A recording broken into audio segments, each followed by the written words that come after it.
Hi, everybody. Happy Mother's Day. So, today we are going to be talking about moms. I'm going to be talking a little bit about motherhood, what it looks like for people. And of course, as typical, I will be giving you information that you may never need, but here I am just telling you anyways. So, I think that motherhood is definitely one of the most unique things that anybody can go through. And motherhood looks so different, right, for everybody because no journey looks the same regardless. And kids don't come with a manual, and all kids are different. And so parenting looks different for everybody. And it's crazy because it seems like no matter what you do, someone's telling you that you're doing something wrong. So, first, I would like to say, hey, mom, if your kids are loved, and you do what you can to make sure they stay fed and you prioritize their safety and their happiness, you are doing enough. I know that it might feel hard sometimes, but you are doing enough. So please pat yourself on the back because it's fucking hard out there. Okay. So, um, I have had a very complicated relationship with motherhood. I lost my first child to traumatic birth. My second child lives with her adoptive parents. And then I had the pleasure of helping to raise two young men into adulthood. And I still have the pleasure of co-parenting their younger sister. And so I have gone through all kinds of motherhood journeys in my life, and each one has been beautiful and special and heartbreaking and magical. And I think that kind of is just motherhood, right? Motherhood is so unique in a way that it's indescribable unless you experience it. I mean, you could try, but really can you put into words the feeling you have, the first time you get to smell your newborn as you're holding it to you? Because I can't think of real words to put to that. And so um I think that mothers are just extremely remarkable. And I do want to, of course, acknowledge that that is not always the case. There are definitely women out there who were better off not trying to have kids. Um, and there is a reason that choice should be allowed because sometimes women are aware that they shouldn't do that. And unfortunately, some women still choose to try anyways. So, obviously, I am not saying that every woman who has birthed children is an amazing mother. I'm focusing, though, on the mothers who have earned the title in one way or another, whether that is because you are their safe place who makes sure their schedule stays on time and you do all of the everyday life things with your kids, or if you, maybe like me, chose to make sure your child had the best life with people who could do way better than you could at the time.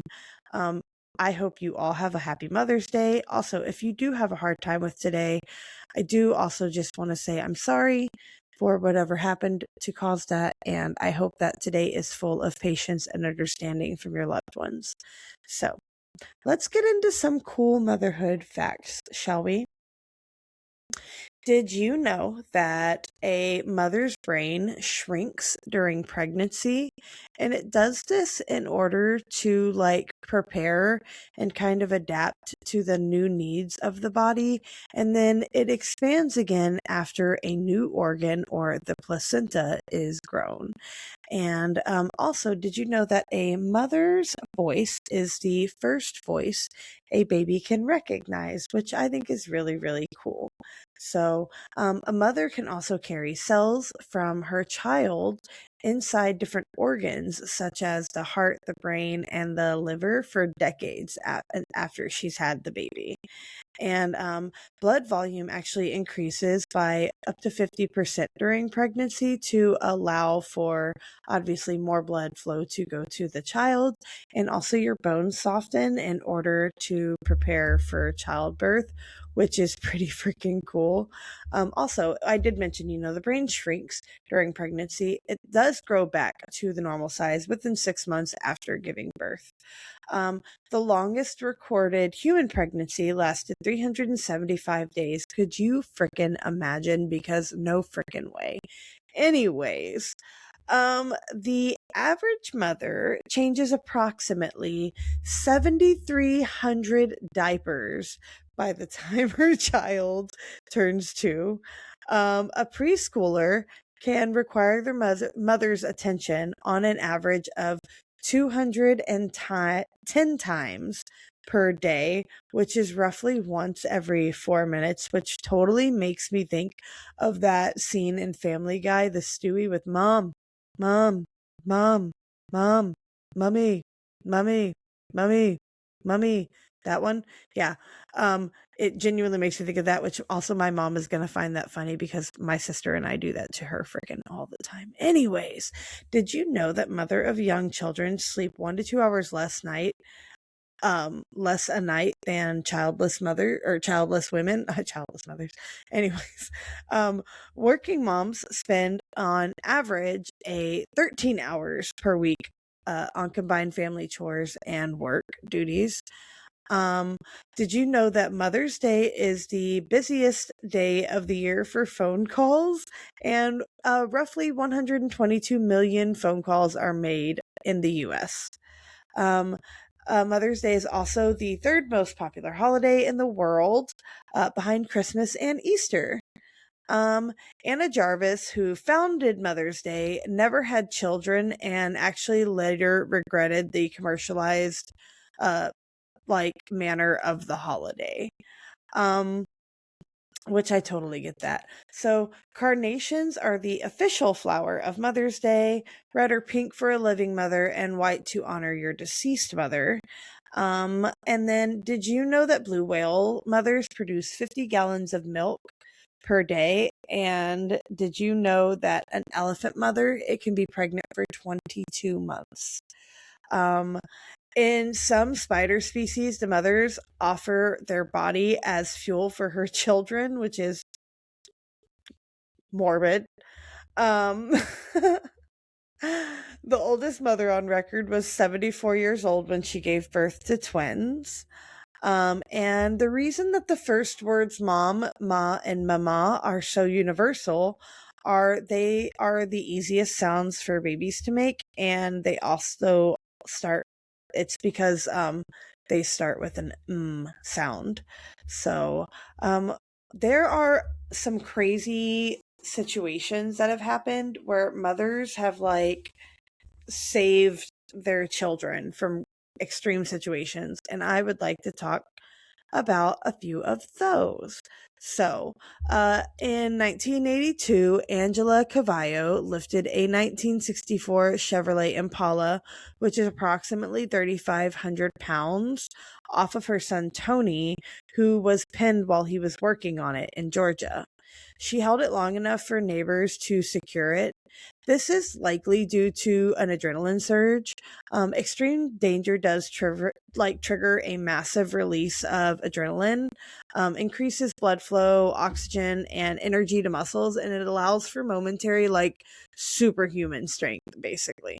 So, and then also the intense desire to protect a child for a mother, you will allow the brain to bypass its normal fatigue and safety limits. And scientists do explain that this doesn't enable lifting of any weight at all, but rather it allows individuals to briefly reach their absolute maximum potential strength, which is usually inhibited because we actually only use typically 10% of our brain power or anything. And then, so there are also several instances of children surviving fires due to the bravery and sacrifice of their mothers. And I would like to acknowledge a few of those situations. So, there was a Swedish mother named Emma Scholes who suffered 93% burn injuries after running back into a burning building to rescue all 6 of her children, and they all survived against what was basically impossible odds. Also, there is another instance where a 21-year-old Shelby Carter from Illinois unfortunately passed away in a house fire, but saved her newborn daughter by strapping her into a car seat and throwing her from a second-story window. And can you imagine the fear of doing that? Because, like, you just hope nothing bad is going to happen to your baby, but you have to try, right? You have to try. And then, of course, there was also a mother in Phoenix, Arizona, who saved her 2-year-old son from a house fire by tossing him from a second-story balcony to safety, with bystanders who were able to catch the child safely. And unfortunately, that mother also did not survive. So I think that is so much proof that mothers will do really anything for their children when they really love them. Like, and I mean real mothers, of course. Again, I'm not talking about just women who have had children and then do nothing beyond that to show any sort of love or care. I'm saying women who, in one way or another, definitely put their kids' needs above their own. And I mean, risking your life and actually even giving your life like that, oh, I can't even imagine. And those poor babies. So that is it. Today is a very short episode. I just wanted to talk a little bit and acknowledge Mother's Day. So have a wonderful day. Have a wonderful week. And I will see you for the next episode.